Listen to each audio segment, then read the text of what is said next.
Muchas gracias, señora presidenta.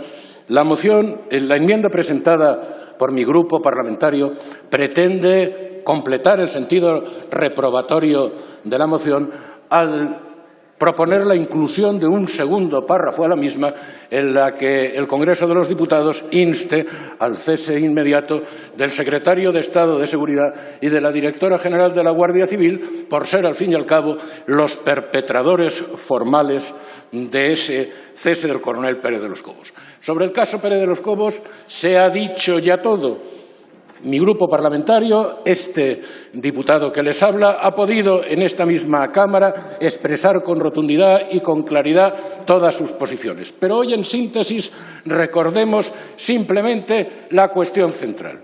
Pretender forzar y amenazar a un servidor público para que incumpla con su deber, para que cometa un delito y todo ello por someterse a los intereses partidistas del Gobierno, es bananero, miserable e indigno.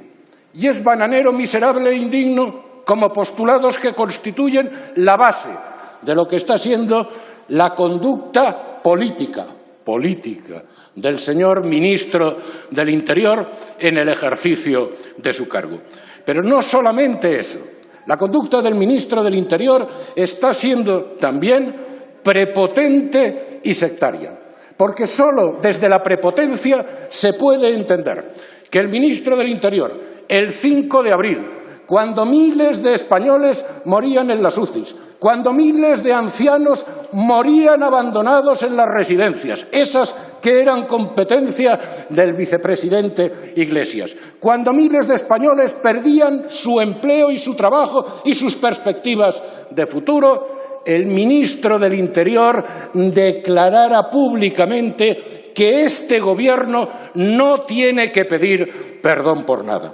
Y sectaria es, desde luego, la conducta de un ministro que tiene la osadía de ordenar a las fuerzas y cuerpos de seguridad del Estado que rastreen, es decir, que espíen y censuren y manipulen las redes sociales con el único objetivo de minimizar el clima contrario a la gestión del Gobierno en esta crisis. Prepotencia y sectarismo que, junto a ese carácter indigno y miserable que antes señalaba, simplemente bastarían para justificar su reprobación. Pero es que no se queda ahí. La conducta política del ministro del Interior ha sido y sigue siendo cobarde y vil.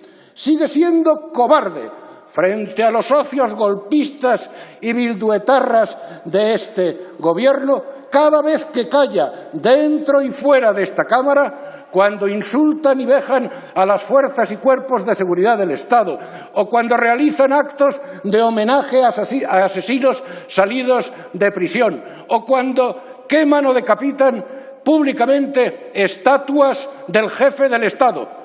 Cobarde y consentidor, pero eso sí, amenaza con multas y con no se sabe qué más a ciudadanos pacíficos que simplemente colocan banderas de España en homenaje a los muertos del COVID.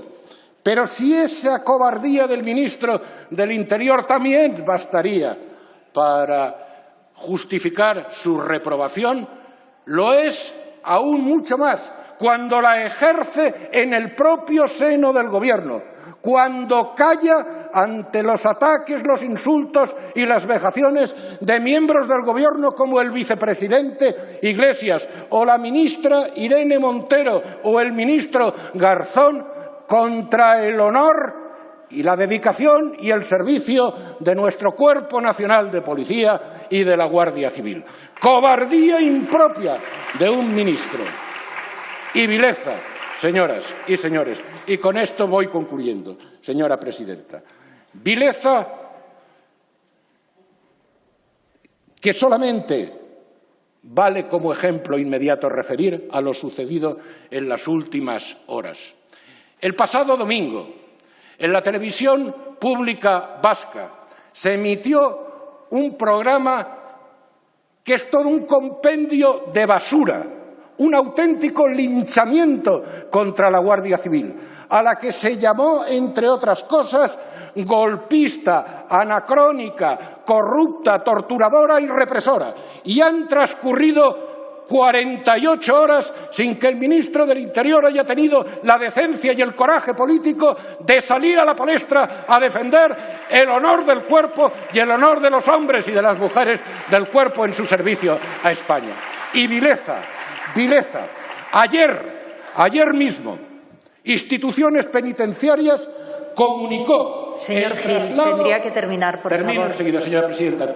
Comunicó el traslado de 6 asesinos etarras a prisiones próximas al País Vasco. Entre ellos, el multiasesino Troitiño y entre ellos también Otegi Eraso. ¿Saben sus señorías quién es Otegi Eraso? Otegi Eraso es el asesino de la niña Sonia en el atentado contra el cuartel de la Casa de la Guardia Civil en Santa Pola. Y es una vileza que ese traslado se produzca, pero es una vileza que ese traslado se produzca horas después, apenas unos días después de que la madre de Sonia criticara abierta y duramente al presidente del Gobierno por darle su pésame a Bildu por el suicidio de un etarra. Porque entonces millones de españoles tenemos el derecho a preguntarnos si ese traslado es un castigo añadido a la madre de Sonia por atreverse a levantar dignamente su voz como madre, como española y como demócrata. Por todo eso, señora presidenta, la reprobación de este ministro es justa, como es justo en extensión la moción de censura que se debatirá aquí esta semana, que representa Señor Gil, la voz tiene que terminar, de la calle por favor. y el espíritu de la nación. Muchas gracias.